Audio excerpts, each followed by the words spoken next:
नमस्कार दोस्तों, मैं हूं रोशन और आप देख रहे हैं प्रिपेयर फॉर नौकरी ऑफिशियल यूट्यूब चैनल। दोस्तों, DFCCIL का एग्ज़ाम हुआ था 10 नवंबर 2018 को शिफ्ट थर्ड में executive operating station master and controller का। उसका पेपर मैं यहां पर डिस्कस करने वाला हूं, जिसमें जनरल नॉलेज के 12 क्वेश्चन होंगे और जनरल साइंस के 24 क्वेश्चन होंगे, यानी कि कुल मिलाकर 36 क्वेश्चन मैं यहां पर डिस्कस करने वाला हूं। तो ध्यान से देखिए और देखिए, आप अपना नोट्स भी साथ में बनाते चलिए ताकि आप उसको रिवाइज कर सकें, क्योंकि रिवाइज नहीं करेंगे तो फिर जो है आपको पढ़ने का ज़्यादा बेनिफिट नहीं मिलेगा। और प्रीवियस ईयर पेपर जो है प्रैक्टिस करने के लिए इंपॉर्टेंट होता है, ताकि आप एग्ज़ाम में कॉन्फिडेंटली फील करें। और आपके पास कोई भी पेपर होता है तो आप इसे जीमेल पे ज़रूर भेजिए, और इस वीडियो का PDF आपको हमारे टेलीग्राम चैनल पे मिल जाएगा, ज्वाइन कर लीजिए, लिंक डिस्क्रिप्शन में है। और देखिए, बहुत सारे पेपर डिस्कस किए जा चुके हैं, तो सभी अगर देखना है तो प्लेलिस्ट का लिंक भी डिस्क्रिप्शन में मिल जाएगा। तो देखिए, सबसे पहले जनरल नॉलेज के क्वेश्चन को डिस्कस करते हैं। क्वेश्चन है कि which international financial institutions has approved $525 million loans for the infrastructure project in Madhya Pradesh. तो देखिए, करंट अफेयर्स का क्वेश्चन है। उस समय का था कि 525 मिलियन लोन से मिला था मध्य प्रदेश को इंफ्रास्ट्रक्चर जो प्रोजेक्ट के लिए। तो किस फाइनेंशियल इंस्टीट्यूशन से मिला था? तो न्यू डेवलपमेंट बैंक। तो न्यू डेवलपमेंट बैंक इसका करेक्ट आंसर होगा। A is the correct answer for this question. अब देखिए, न्यू डेवलपमेंट बैंक, इसको ब्रिक्स डेवलपमेंट बैंक के नाम से भी जानते हैं, ब्रिक्स डेवलपमेंट बैंक के नाम से भी जानते हैं। और इसको 2014 में कॉन्सेप्ट आया था कि इस तरह से इसको बनाया जाए, और फाइनली 2015 में ये बनकर तैयार हो गया। और इसका हेडक्वार्टर, अगर न्यू डेवलपमेंट बैंक का हेडक्वार्टर अगर पूछा जाए कि कहाँ पर है, तो संघाई चाइना में है। संघाई चाइना में है, ये आपको ध्यान रखना है, इंपॉर्टेंट है। और ऑफिशियल लैंग्वेज है इंग्लिश, यहाँ पर यूज होता है। उसका देखिए, इंटरनेशनल मॉनेटरी फंड के बारे में भी जान लीजिए। इंटरनेशनल मॉनेटरी फंड, जिसको शॉर्ट में IMF बोलते हैं, इसको अगर हम बात कर लेते हैं IMF का, तो 27 दिसंबर 1945 को बना था, 27 दिसंबर। और हेडक्वार्टर इसका है वाशिंगटन DC में। और देखिए, इसके MD है क्रिस्टलिना जॉर्जीवा, और चीफ इकोनॉमिस्ट है गीता गोपीनाथ, जो कि इंडियन है। उसका देखिए, अगर हम बात कर लेते हैं एशियन डेवलपमेंट बैंक की, तो इसको शॉर्ट में ADB बोलते हैं। इसको इस्टेब्लिश किया गया था 1966 में, 19 दिसंबर 1966। और इसका हेडक्वार्टर है फिलीपींस के कैपिटल जो मनीला है, वहीं पर इस्टेब्लिश है। ये आपको ध्यान रखना होगा। उसका देखिए, वर्ल्ड बैंक। तो देखिए, वर्ल्ड बैंक क्रिएट किया गया था 1944 में। 1944 में ही इसको क्रिएट किया गया था ब्रिटेन वुड्स कॉन्फ्रेंस में, जो और वहीं पर जो है IMF भी बना था। और इसके हेडक्वार्टर वाशिंगटन DC में है, जहां पर IMF का हेडक्वार्टर है, ये ध्यान रखना है। और अभी इसके प्रेसिडेंट हैं डेविड मालपास, जो कि अमेरिका के हैं। MD और CFO चीफ फाइनेंशियल ऑफिसर हैं अंशुला कांत, जो कि इंडियन है। और इतना जानकारी जो है आपको रखना होगा। तो सभी के बारे में मैंने बता दिया है, इंपॉर्टेंट है, ध्यान रखिएगा। अब देखिए, क्वेश्चन है कि what is the total number of the medals won by India at the Asian games 2018। तो उस समय एशियन गेम्स हुए थे, लेकिन एक क्वेश्चन अभी भी आपसे पूछे जा सकते हैं जब तक 2022 का एशियन गेम्स ना हो जाए। क्या बता सकते हैं कि 2022 का एशियन गेम्स कहाँ पर होगा? तो 2018 की अगर हम बात करते हैं कि एशियन गेम्स कहाँ पर हुआ था, तो जकार्ता और पलेम्बंग, इंडोनेशिया के जो 2 सिटी थे वहाँ पर हुआ था। और कुल मिलाकर ये 18वां ही एशियन गेम्स था। 18वां एशियन गेम्स जकार्ता और पलेम्बंग में हुआ था। और अब बात करते हैं कि इस जो है गेम जब हुआ था, तो भारत कुल मिलाकर 66 मेडल जीता था, 66 मेडल जीता था। लेकिन ऑप्शन में देखिए, यहाँ पर 70 मेडल यहाँ पर जीता था। 70 मेडल भारत जीता था, 70। देखिए, 70 नहीं, ऑप्शन में यहाँ पर दिया हुआ है 69, तो 69 यहाँ पर करेक्ट होगा। ऐसे 70 मेडल जीता था। और 70 मेडल में कौन था? तो 16 जो है गोल्ड था, 23 सिल्वर था और 31 ब्रॉन्ज था। ये आपको ध्यान रख लेना है। क्वेश्चन है कि who wrote the famous book a house for the mister विश्वास। एक बुक है ये, हाउस फॉर मिस्टर विश्वास, इसको किसने लिखा है? तो लिखा है BS नायपाल। BS नायपाल इनको लिखा है इस बुक को। तो करेक्ट आंसर यहाँ पर ए सही होगा, BS नायपाल के द्वारा लिखा गया है। अब देखिए, BS नायपाल कौन है? तो इनका पूरा नाम है विद्याधर सूरज प्रसाद नायपाल। विद्याधर सूरज प्रसाद नायपाल। तो क्या आपको इंडियन देखने में लग रहे हैं? नाम से बिल्कुल लग रहे हैं। और क्योंकि इनके दादा इंडियन थे जो कि मूव कर गए थे त्रिनाद एंड टोबैगो में। और तो इनका जन्म जो है BS नेपाल का त्रिनाद एंड टोबैगो जो कि कैरेबियन कंट्री है, वहाँ पर इनका जन्म हुआ है। लेकिन एक अभी जो है ब्रिटिश राइटर है, तो इनको ध्यान रखिएगा। और ब्रिटिश राइटर आपको BS नेपाल है, जिनका मृत्यु जो है 2018 में ही हो चुका है, ये ध्यान रखना है। और इनको नोबेल प्राइज़ लिटरेचर में 2001 में मिल चुका है, और इनको नाइटहुड की उपाधि 1990 में ही मिली है। तो इतना जानकारी आपको ध्यान रख लेना है। A house for the mister Biswas written by BS Naipaul. Question है कि which state in India is the largest producer of the diamonds. तो देखिए, हीरे का सबसे बड़ा उत्पादक राज्य कौन सा है? तो हीरे का अगर हम सबसे बड़ा उत्पादक राज्य की बात करते हैं तो मध्य प्रदेश इसका करेक्ट आंसर होगा। Madhya Pradesh is the correct answer for. और देखिए, जो पन्ना यहाँ पर खाद्यान्न है, हीरे के लिए फेमस है। क्वेश्चन है कि who among the following won the 2018 US open men single championship. तो देखिए, अमेरिकी ओपन का 2018 का खिताब किसने जीता? तो नोवाक जोकोविच ने जीता था। और यहाँ पर ध्यान रखिएगा, अगर हम बात कर लेते हैं 2020 का US ओपन का, तो यहाँ पर आपको ध्यान रखना है, तो डोमिनिक थीम ने जीता था। और अगर 2021 की अगर हम बात कर लेते हैं तो किसने जीता? तो डेनियल मेदवेदेव ने जीता यहाँ पर। क्वेश्चन है कि member is elected for a period. तो देखिए, यहाँ पर राज्यसभा या लोकसभा दिया हुआ है। तो देखिए, राज्यसभा के मेंबर इलेक्ट होते हैं 6 साल के लिए, और लोकसभा के मेंबर इलेक्ट होते हैं 5 साल के लिए। तो देखिए, राज्यसभा 5 साल गलत, राज्यसभा 6 साल, बिल्कुल बी इसका करेक्ट आंसर होगा, क्योंकि लोकसभा आगे 2 ऑप्शन है जिसमें 5 साल कहीं भी नहीं दिया हुआ है, तो बी इसका करेक्ट आंसर हो जाएगा। क्वेश्चन है कि which Indian player holds the world record for the most capped cricketer in the women's ODI। तो महिला ODI में जो सबसे ज़्यादा जो है मैच खेलने वाली यहाँ पर प्लेयर की बात करते हैं तो मिताली राज इसका करेक्ट आंसर हो जाएगा। इम्पोर्टेंट है, ध्यान रखिएगा। और देखिए, मिताली राज को 2021 का मिल चुका है मेजर ध्यानचंद खेल रत्न अवार्ड भी मिल चुका है। क्वेश्चन है कि which of the following article deal with the protection of the interest of the minorities. जो माइनॉरिटीज़ हैं यानी कि अल्पसंख्यक हैं, माइनॉरिटीज़ के यहाँ पर जो इंटरेस्ट है उसको प्रोटेक्शन देने के लिए भारतीय संविधान के किस अनुच्छेद में इसका जिक्र किया गया है? तो दोस्तों, इसका जिक्र किया गया है आर्टिकल 29 में। आर्टिकल 29 में इसको ध्यान रखना है, इंपॉर्टेंट है, और ये आपको फंडामेंटल राइट के अंतर्गत ही आता है। क्वेश्चन है कि in which one of the following cities did the British East India Company set up its first factory. तो फर्स्ट फैक्ट्री कहाँ पर ब्रिटिश ईस्ट इंडिया कंपनी ने सेटअप किया था, यानी कि अपना पहला कारखाना कहाँ पर स्थापित किया था? British East India. तो दोस्तों, इंपॉर्टेंट है, इसको आप लोगों को ध्यान रखना है। तो सूरत इसका करेक्ट आंसर होगा। Surat is the correct answer for this question. Question है कि name the indigenously built patrol vessel commission by the Indian coast guard in September 2018। तो करंट अफेयर्स का क्वेश्चन है कि 2018 में सितंबर महीने में इंडियन कोस्ट गार्ड के द्वारा कौन सा जो है इंडिजिनसली डेवलप यानी कि स्वनिर्मित पेट्रोल वेसल कमीशन किया गया था? तो ICGS विजय, ICGS यानी कि इंडियन कोस्ट गार्ड शिप विजय को कमीशन किया गया था। क्वेश्चन है कि in humans the sound is produce by the, यानी कि मनुष्य में ध्वनि जो है कहाँ से निर्मित होती है, कहाँ से प्रोड्यूस होती है? तो इसको आप लोगों को ध्यान रखना है। लैरिंक्स इसका करेक्ट आंसर होगा। लैरिंक्स यानी कि गला से जो है यहाँ पर प्रोड्यूस होता है, लैरिंक्स इसका करेक्ट आंसर होगा। इंपॉर्टेंट है, ध्यान रखिएगा। उसके बाद क्वेश्चन है कि who has been renominated as the chairman of the ethics committee of the Lok Sabha by the speaker. तो देखिए, करंट अफेयर्स का क्वेश्चन है कि एथिक्स कमेटी के चेयरमैन किनको नियुक्त किया गया, रीनोमिनेटेड किया गया है लोकसभा स्पीकर के द्वारा? तो दोस्तों, इसका जो है आपको करेक्ट आंसर है Lal Krishna Advani. Lal Krishna Advani is the correct answer for this question. अब देखिए, जनरल साइंस के क्वेश्चन यहाँ पर डिस्कस कर लेते हैं आप लोगों के सामने। तो देखिए, beekeeping is also called.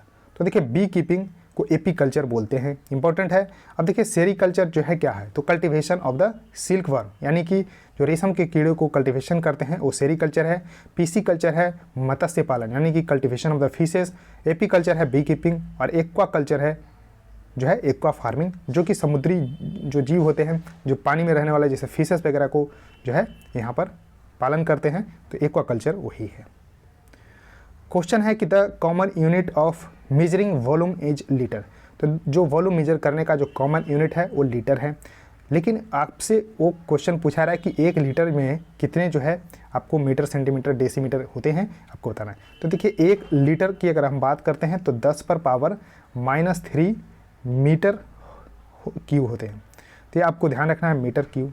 अब देखिए यहाँ पर 10⁻³ अब इसको थोड़ा सा और जो है सिंप्लीफाई करेंगे तो यहाँ पर 10⁻³ और देखिए 1 मीटर में 100 सेंटीमीटर यानी कि 10⁻² और देखिए मीटर क्यूब को अगर सेंटीमीटर तो क्यूब कर देंगे तो यानी कि 10⁻6 और 10⁻³ है तो 10⁻³ सेंटीमीटर क्यूब हो जाएगा। अब देखिए 10 centimetre is equal to 1 decimetre, 10 centimetre is equal to 1 decimetre.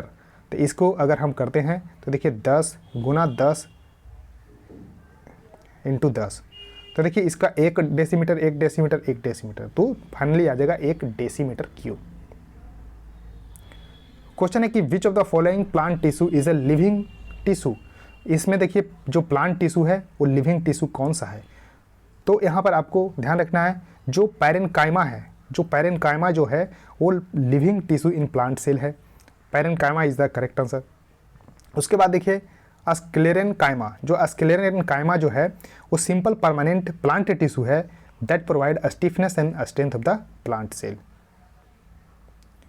Question है कि the process of improving the nutritional quality of the food crop is term है। यानी कि देखिए फूड में जो न्यूट्रिशनल क्वालिटी है, जैसे कि उसमें पोषक तत्व जो है उसमें बढ़ाया जाए तो उसको बोलते हैं बायो फोर्टिफिकेशन। और ये ज़रूरी भी है क्योंकि भारत में माल न्यूट्रिशन, स्टंटिंग, वेस्टिंग सभी कुछ जो है यहाँ पर कमी है भारत में। यानी कि कमी कहने का मतलब है कि भारत में जो है बच्चों को इस तरह से नहीं मिल पाता है पोषक तत्व, तो यहाँ पर जो है ज़्यादा हो चुका है स्टंटिंग, माल न्यूट्रिशन। तो बायो फोर्टिफिकेशन के द्वारा जो है फूड का जो न्यूट्रिशनल क्वालिटी बढ़ाते हैं, तो बायो फोर्टिफिकेशन इसका करेक्ट आंसर होगा। और देखिए बायो रिमीडिएशन क्या है, तो use of microbes to clean up the contaminated soil and the ground water, तो उसको बोलते हैं बायो रिमीडिएशन। क्वेश्चन है कि in hydropower plant which energy of the water is utilise to generate electricity. तो देखिए आपने गौर से अगर हाइड्रो पावर प्लांट देखा होगा तो पानी को इस तरह से ऊपर रखते हैं और इसको नीचे गिराते हैं, यानी कि पोटेंशियल एनर्जी कन्वर्ट होती है मैकेनिकल एनर्जी में। Potential energy is converted into the mechanical energy through turbine और उसके बाद फिर एनर्जी जनरेट हो जाती है। क्वेश्चन है कि which of the following food products used in the daily life is not a carbon compound. तो देखिए ये साल्ट इसका करेक्ट आंसर होगा। साल्ट का फॉर्मूला है NaCl, that is sodium chloride. Table sugar क्या है, तो C12H11 और इस तरह से घी, मिनरल ऑयल, ये सब जो है कार्बन कंपाउंड इसमें है। अब देखिए क्वेश्चन है कि which type of the mirror are used by the dentist to see large images of the patient teeth. यानी कि अगर बात करते हैं कि अगर जो डॉक्टर होते हैं वो पेशेंट के टीथ का इलाज करते हैं तो किस दर्पण का यूज किया जाता है, तो किया जाता है अवतल दर्पण। अवतल दर्पण को कन्वर्जिंग मिरर भी बोलते हैं। तो करेक्ट आंसर यहाँ पर 4th जो है सही होगा, कन्वर्जिंग मिरर। और देखिए कनकेव मिरर का यूज़ करते हैं टॉर्च में, सर्च लाइट में, headlight of the vehicle में। और इसके अदर यूज है देखिए dentist to see large image of the teeth of the patient. Shaving mirror में इसमें यूज किया जाता है। और large concave mirror are use to concentrate sunlight और इसको यूज करते हैं सोलर फर्नेस में। जबकि गाड़ियों के साइड मिरर में जो है कन्वेक्स मिरर यूज करते हैं, दैट इज ए अवतल की जगह उत्तल दर्पण। तो उत्तल दर्पण का यूज करते हैं गाड़ियों के साइड मिरर में। क्वेश्चन है कि which is the most abundant gas in the earth atmosphere. तो देखिए अर्थ एटमॉस्फेयर की अगर हम बात करते हैं तो कौन सा जो है सबसे ज़्यादा होता है, तो देखिए यहाँ पर अगर नाइट्रोजन की बात करते हैं तो 78% होता है, ऑक्सीजन 21% के आसपास, उसके बाद कार्बन डाइऑक्साइड 0.03% और आर्गन होता है इसमें 0.93%। और देखिए अर्थ एटमॉस्फेयर की जगह अगर ना देकर अगर पूछा जाता कि पूरी जो है इन्वर्स में, तो हाइड्रोजन करेक्ट आंसर हुआ था। अगर इन्वर्स यहाँ कर देता तो हाइड्रोजन सही हो जाता। क्वेश्चन है कि what is the average velocity of the car that moved 80 kilometre in 2 hour. तो देखिए एवरेज अगर वेलोसिटी की बात करते हैं, average velocity is equal to total distance travel by total time taken. तो total distance travel 80 by total time taken 2, that is a 40 kmph, that is a 40 km/h। Question है कि which of the following element is not present in the baking powder. तो देखिए baking powder का formula होता है, आपको ध्यान रखना है NaHCO3। तो आप इस फार्मूला से आपको ध्यान रख लीजिए। देखिए Na आपको सोडियम है, बिल्कुल सही है, H से हाइड्रोजन भी है, C से कार्बन और O से ऑक्सीजन। इसमें नाइट्रोजन का कहीं भी जिक्र नहीं है, तो नाइट्रोजन बेकिंग पाउडर में अवेलेबल नहीं है। क्वेश्चन है कि the decrease in the power of the accommodation of the eye with age इस टर्म है। देखिए प्रेस बायोपिया इसको बोलते हैं, इसको हिंदी में बोलते हैं जरा दृष्टि दोष।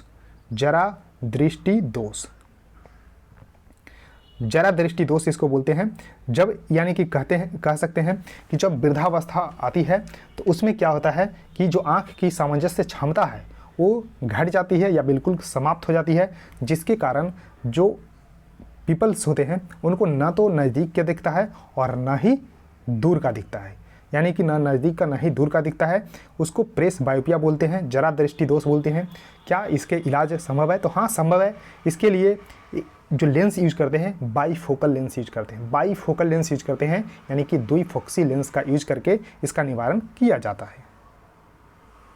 देखिए क्वेश्चन है कि which of the following infectious agent causes malaria. तो देखिए मलेरिया जो है वो किसके द्वारा होता है? तो प्रोटोजोआ के। अब प्रोटोजोआ में जो प्लाज्मोडियम है वो है मादा एनोफ्लीज मच्छर। मादा एनोफ्लीज मच्छर है, इसके द्वारा ही जो है ये आपको मलेरिया होता है। और मलेरिया जब होता है तो ठंड के साथ है जो है बुखार आती है, बुखार आ जाती है। तो प्रोटोजोआ इसका करेक्ट आंसर होगा और मादा एनोफ्लीज मच्छर के द्वारा इसको होता है। क्वेश्चन है कि which of the following is a biotic component of the our biosphere. तो देखिए बायोटिक मतलब होता है जैविक। तो देखिए जैविक और अजैविक घटक जो है, यानी कि जैविक जो एक तरह से कहिए जिसमें जीव है, तो माइक्रोब्स इसका करेक्ट आंसर होगा, जबकि सनलाइट, एयर और सॉइल अबायोटिक है, अजैविक घटक है। क्वेश्चन है कि the alveoli in the human beings are part of the system. तो देखिए अल्वियोली जो है रेस्पायरेशंस का पार्ट है, ये आपको ध्यान रखना है, रेस्पायरेटरी सिस्टम का पार्ट है alveoli in the human beings. Question है कि the nuclear of the which of the following elements does not have a neutron. तो देखिए इसमें से कौन सा जो है इसमें न्यूट्रॉन नहीं है। तो देखिए हाइड्रोजन के 3 आइसोटोप्स हैं, that is A protium, deuterium और ट्राइटियम। इसमें देखिए आपको H11 है। तो देखिए यहाँ पर ये आपको इसका जो है एटॉमिक नंबर है और ये एटॉमिक मास है। तो atomic mass equal to proton plus neutron. तो देखिए ये प्रोटॉन ही है एक इसमें और न्यूट्रॉन एब्सेंट है, तो इसका करेक्ट आंसर होगा हाइड्रोजन। प्रोटियम में न्यूट्रॉन एब्सेंट होता है। क्वेश्चन है कि the modern periodic table is based on the which of the following properties of the element. तो देखिए मॉडर्न पीरियोडिक टेबल मोस्टली के द्वारा जो है दिया गया है, मोस्टली के द्वारा दिया गया है, जिसमें एटॉमिक नंबर जो है बेस है, यानी कि एटॉमिक नंबर के बढ़ते क्रम में जो है एलिमेंट को सजाया गया है, इसको ध्यान रखना है। जबकि मेंडलीव का जो पीरियोडिक टेबल था वो एटॉमिक मास पे सजाया हुआ था, इसको आपको ध्यान रखना है। क्वेश्चन है कि the process of converting ammonia into nitrate is called. तो देखिए अमोनिया को नाइट्रेट में जब कन्वर्ट करते हैं उसको नाइट्रिफिकेशन बोलते हैं। अब देखिए नाइट्रोजन साइकिल है, इंपॉर्टेंट हो जाता है। तो देखिए नाइट्रोजन साइकिल इस तरह से आपको ये जो है नाइट्रोजन फिक्सेशन जो बैक्टीरिया होती है इस तरह से NH3 बनती है, नाइट्रीफाइंग बैक्टीरिया, फिर NO3, यहाँ से जो है आपको डी नाइट्रिफिकेशन बैक्टीरिया, फिर डी नाइट्रिफिकेशन के द्वारा फिर N2 बन जाता है। तो इस तरह से आपको ध्यान रखना है। तो देखिए नाइट्रोजन फिक्सेशन होता है, जैसा कि आप देख रहे हैं नाइट्रोजन फिक्सेशन।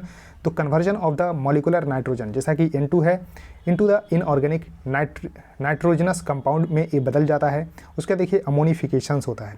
तो अमोनिफिकेशन में क्या होता है? Conversion of the dead organic nitrogenous compound into ammonia. तो देखिए ये अमोनिया में बन रहा है, यानी कि जो डेड ऑर्गेनिक नाइट्रोजनस है वो अमोनिया में कन्वर्ट हो रहा है। उसका देखिए नाइट्रिफिकेशंस हो रहा है। तो देखिए नाइट्रिफिकेशन यहाँ पर हो रहा है, जो कि oxidations of ammonia into nitrate.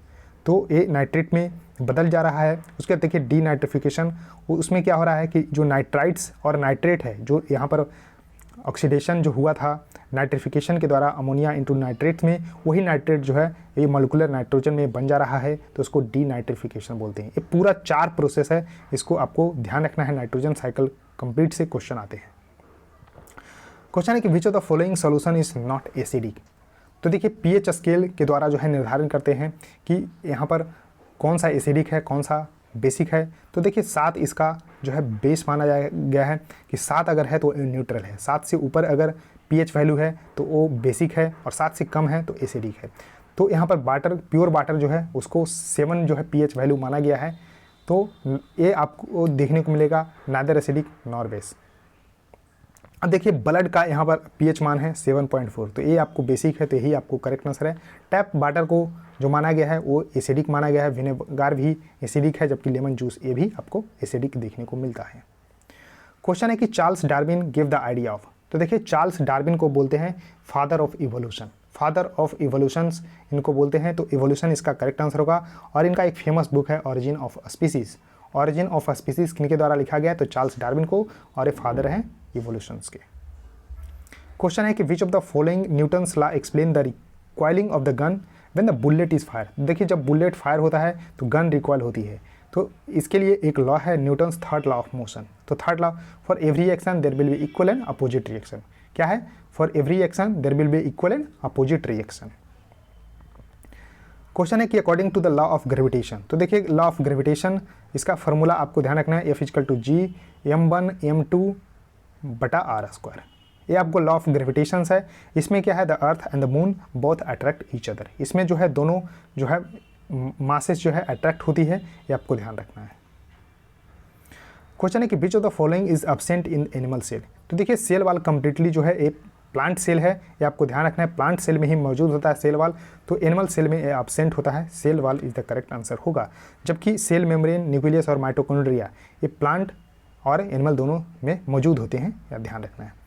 Question है कि in human immunodeficiency virus, that is HIV virus, जिसके कारण एड्स रोग होता है। एड्स रोग, तो देखिए एड्स यानी कि ये वायरस है HIV virus, that is human immunodeficiency virus, इसके कारण होता है एक्वायर्ड इम्यूनोडिफिशियंसी सिंड्रोम, और ये इम्यून सिस्टम पे ही जोरदार प्रहार करता है, जिससे जो है रोगी का इम्यून सिस्टम ही खराब हो जाता है और इसमें जो है जाने जाती है। अब देखिए क्वेश्चन है कि which of the following is an instrument for the measuring electric current. तो देखिए इलेक्ट्रिक करंट मेजर करने के लिए एमीटर का यूज़ किया जाता है, जबकि पोटेंशियोमीटर जो है यूज़ करते हैं तो 2 EMF को कंपेरिजन करने के लिए। वोल्ट मीटर जो है पोटेंशियल डिफरेंस का मेजर करने के लिए यूज़ में लाते हैं। तो दोस्तों पूरा क्वेश्चन मैंने डिस्कस कर लिया है, कुल मिलाकर 36 क्वेश्चन थे। इसी तरह से इस चैनल पे डिस्कशन चलते रहेंगे प्रीवियस ईयर पेपर का। तो दोस्तों आप लोग इस वीडियो को लाइक कर दीजिए, कुछ पेपर आपके पास हैं तो जीमेल पे जरूर भेजिए, और चैनल को सब्सक्राइब करके बेल आइकन को प्रेस करिए। वीडियो को शेयर कर सकते हैं तो कर दीजिए। So thank you.